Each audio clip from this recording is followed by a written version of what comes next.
My name is Nicholas Mararac. I was born in Washington, D.C. My birthday is July 7, 1983. My parents and myself actually were ethnically Filipino.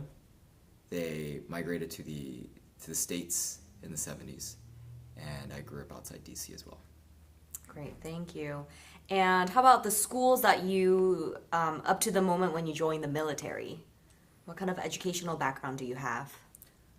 I went to Catholic school from kindergarten to 12th grade, and um, after graduation from high school, I was accepted to the United States Naval Academy, and that's how I got my commission into the U.S. Navy as a naval officer. I served as a surface warfare officer. All right, great. So, yeah, we're starting to talk about your military background now. Let's now talk about you being based in Korea. So, actually, maybe even not even just about Korea. So, when were you enlisted, and then when did you go to Korea?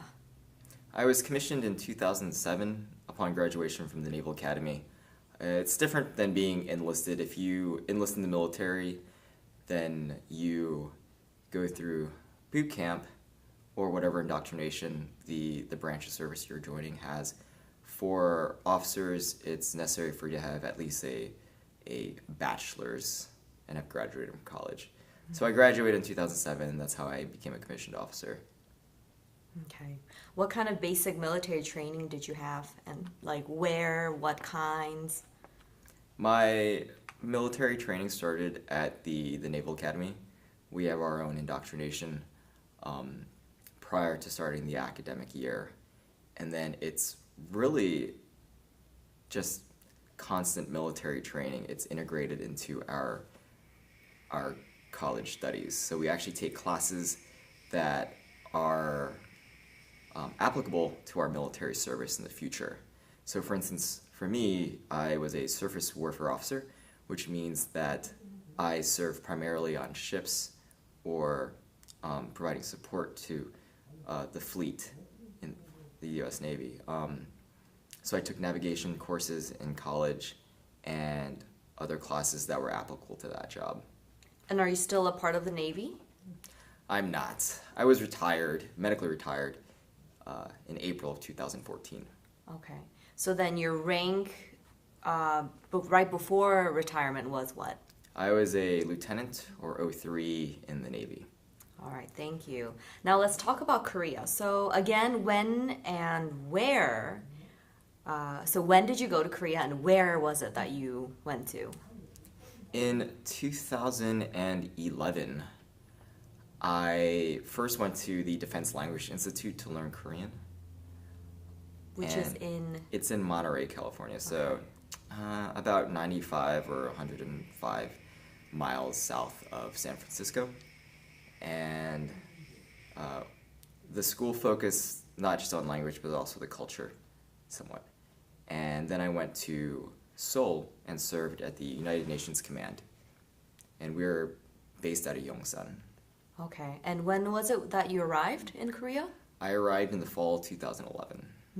Got it. In Korea, what were your duties? I worked for the United Nations Command and Military Armistice Commission as the liaison officer for the Neutral Nation Supervisory Commission. The Neutral Nation Supervisory Commission, or the NNSC, is composed of 3 countries today: Switzerland, Sweden, and Poland. However, in 1953, when the Armistice Agreement was signed and the NNSC was established, it originally had, for South Korea, Switzerland, Sweden, and North Korea had Poland and Czechoslovakia.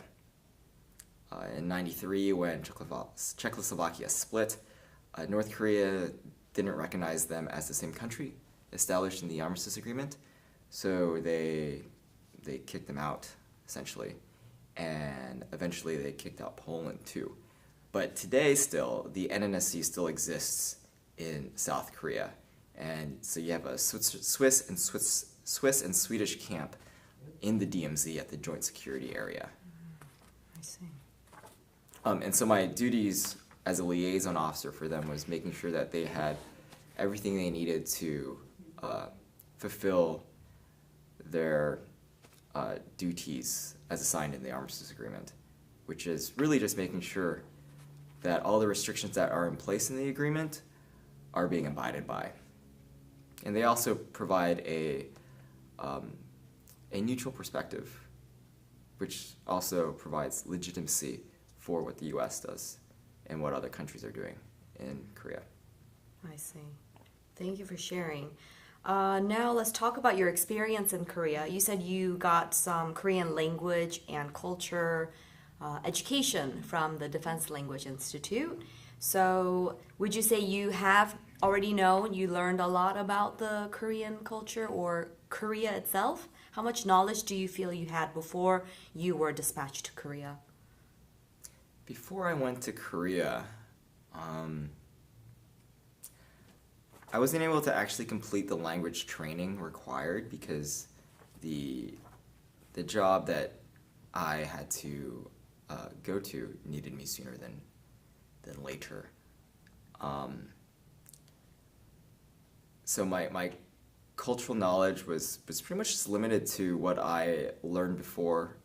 I was an international affairs major in college, so the Korean War was discussed, and at the Defense Language Institute, we learned about things you would learn in any sort of language class about food and typical culture stuff, but I didn't actually learn as much as I know now until I was at SDSU in the Korean Contemporary Cultures class. Mm-hmm.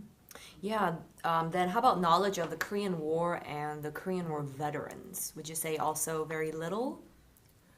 I would say it was limited to what I learned in college for the most part, which I did have a genuine interest because my focus was on East and Southeast Asian politics.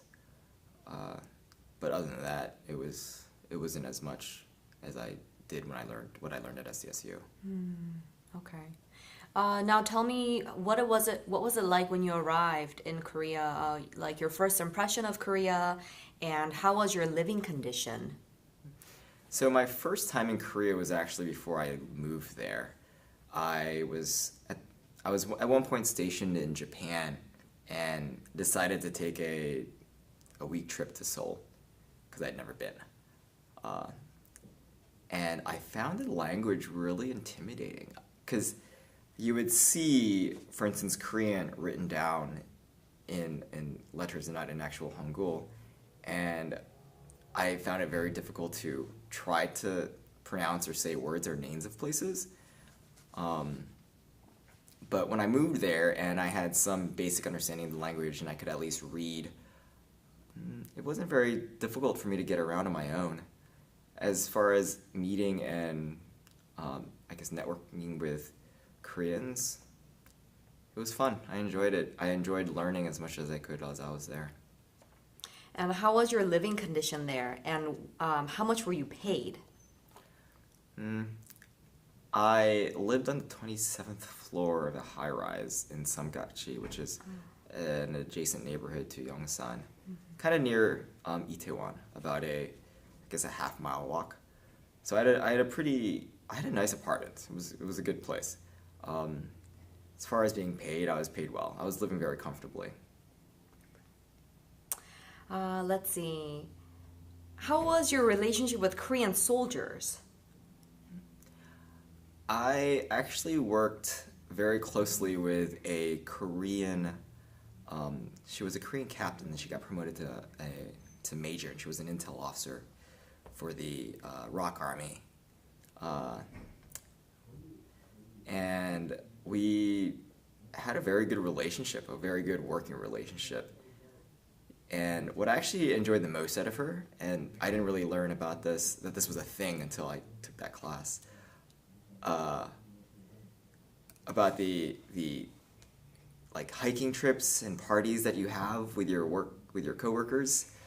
I thought that was a lot of fun because it was a really good bonding experience, not just with the Korean Army folks, but also the other nations that were involved in what we were doing there, because we all came together and went hiking, and then there was a lot of drinking afterwards. Okay. So it sounds like you guys did have a lot of time to socialize outside of just the base, huh? Yes, Okay. that seemed to be very important. What would you say were the most difficult or dangerous memories during your duty? Have you been possibly wounded?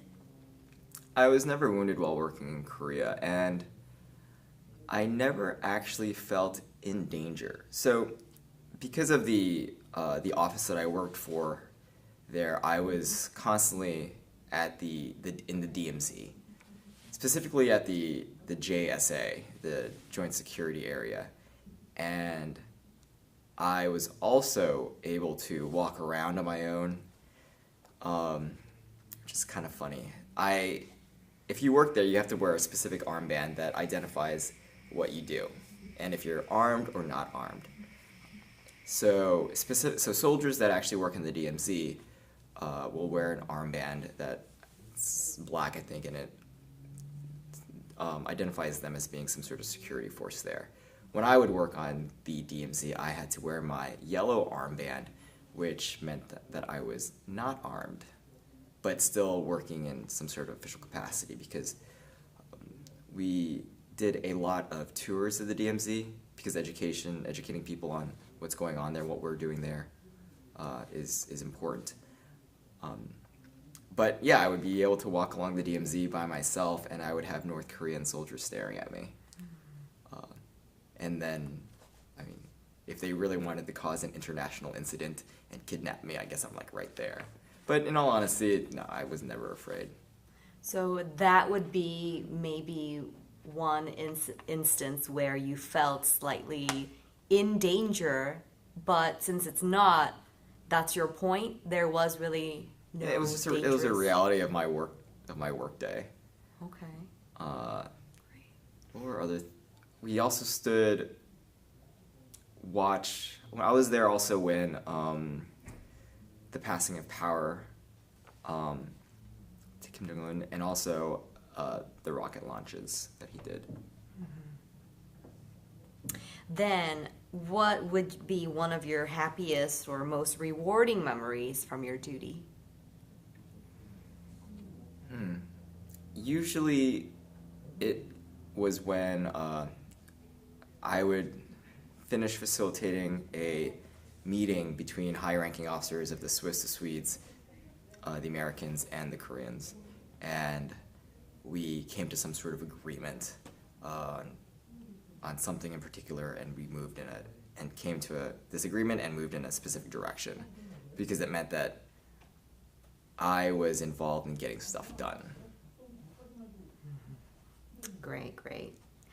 So all this work, great work that you did, what was the impact of your service in Korea upon your life? For me personally, the impact was experiencing a different culture and learning about this new culture, learning their language, trying to understand how they think or why they think the way they do. As far as my military service or what I provided to Korea, I was really just another link in the chain. There's someone that replaced me afterwards that I left, and it's continuing the same duties that I was responsible for. So I like knowing that I'm part of that big picture. Since you've been back in the States, have you been back to Korea? I haven't had a chance to return to Korea, but I am continuing to study Korean at San Diego State in hopes that maybe if the opportunity in the future arrives, then I may move back to Korea.